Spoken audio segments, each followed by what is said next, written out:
तालियों से स्वागत करते हैं। आज महिलाओं का सम्मान में आप लोग इतने सारे पुरुष उपस्थित हुए हैं, मुझे बहुत गर्व फील हो रहा है। कहीं ना कहीं हम लोगों का महिलाओं का सम्मान के कारण ही आज हमारे देश के बड़े बड़े क्षेत्र में हमारी महिलाएं IAS, IPS बेटियां जो परचम लहरा रही हैं। हम तमाम साथियों पुरुषों का ही योगदान है जो को वहां तक पहुंच पाई हैं। हम इनका ऋणी हैं।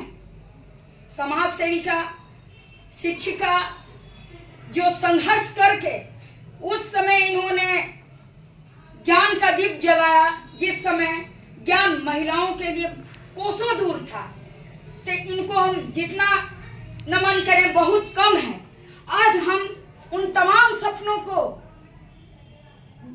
पूरा करते हैं। आज इन्हीं का देन है, आज सावित्रीबाई फुले का ही देन है जो हम आज जमीन से लेकर आकाश में अपना परचम लहरा रहे हैं। तो मैं सभी को यही कहना चाहूंगी, जिस तरह से हमारी सावित्रीबाई फुले ने एक अकेला पूरे देश में अपना महिलाओं को संघर्ष करके ऊपर खड़ा किया, इसी तरह तमाम जो हमारे देश की महिलाएं हैं उनको भी चाहिए कि इन्हें याद करें, इन्हें पुष्प सुमन अर्पित करें। हम जन्मदिन मनाते हैं, हम एक आम इंसान होकर सभी का जन्मदिन मनाते हैं, लेकिन इस चीज को जिसने ज्ञान दिया उसका हम जयंती नहीं मनाते हैं। यह हमारे देश की महिलाओं के लिए बड़ा ही दुर्भाग्य है, क्योंकि हम फेसबुक मॉर्निंग में देखें बहुत कम लोग ही इन्हें महिलाओं को विशेषकर कहना चाहेंगे जिसके बूता से आज वो अपना सम्मान पा रही हैं। ये हमारी सावित्रीबाई फुले का ही देन है। नहीं, आज बोलने का जो अधिकार मिला है ये शिक्षा ने ही अधिकार दिया है। तो आप इनकी जयंती धूमधाम से मनाएं, और जो इन्होंने संघर्ष की गाथा जो लिखी है हमारे समाज में, उनको पुनरावृत्ति होनी चाहिए। पुनरावृत्ति जब हम वैसे महान हस्तियों को हम याद करते हैं तो हमारी उनकी जो संघर्ष होता है, उनका जो त्याग होता है, उनका जो तपस्या होता है, हमारे अंदर भी प्रज्वलित होता है। तो हम इन्हें याद करें। और कहने बहुत चीज है जो हमारे विस्तार पूर्वक हमारे किरण देव जी ने कह दिए हैं। बस मैं इन्हीं बातों के साथ इससे पूर्व मैं कहना चाहूंगा कि अब 3 जनवरी 1831 ईस्वी को महाराष्ट्र के पुणे के सतारा गांव में इनका जन्म हुआ था। इनके पिताजी का नाम खोदनजी नोवेसे और माता का नाम लक्ष्मीबाई था। इनके पति का नाम ज्योतिबा फुले था। ज्योतिबा फुले से जब शादी इनकी होती है तो बातों बातों में ही पता चलता है कि शिक्षा की बात इनको समझ में आती है, शिक्षा समझती है, कुछ शिक्षित सा महसूस हुआ।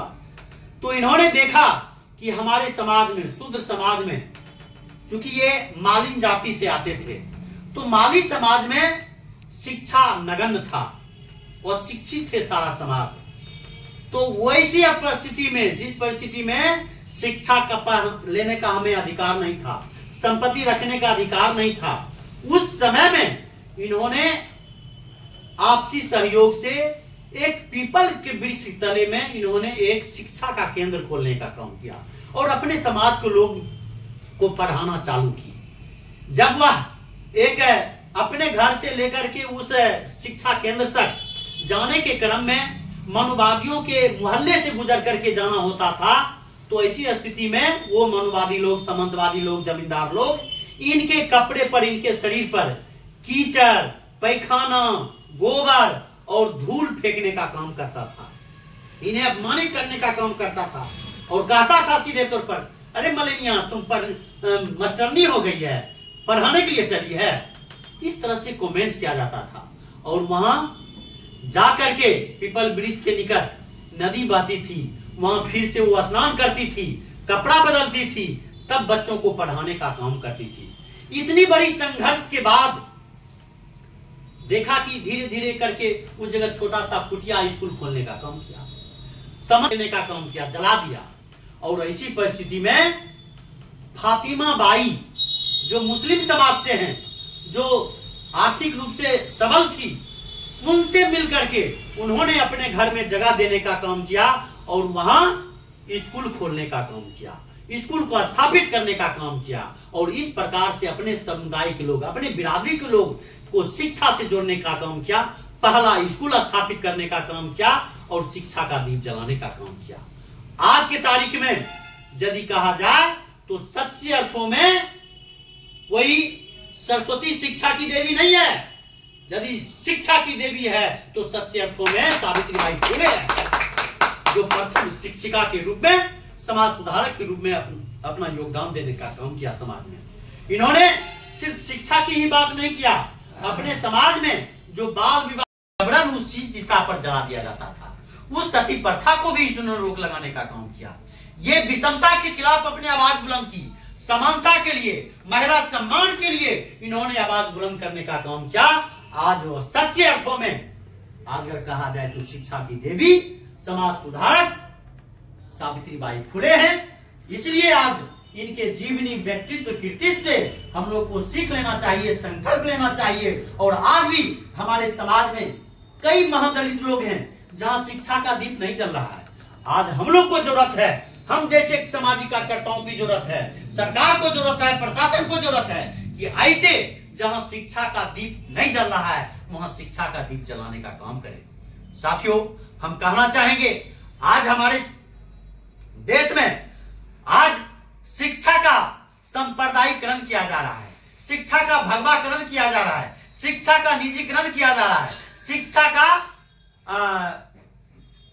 निजीकरण कर दिया गया है। तो ऐसी हालात में हम मांग करना चाहते हैं कि कॉमन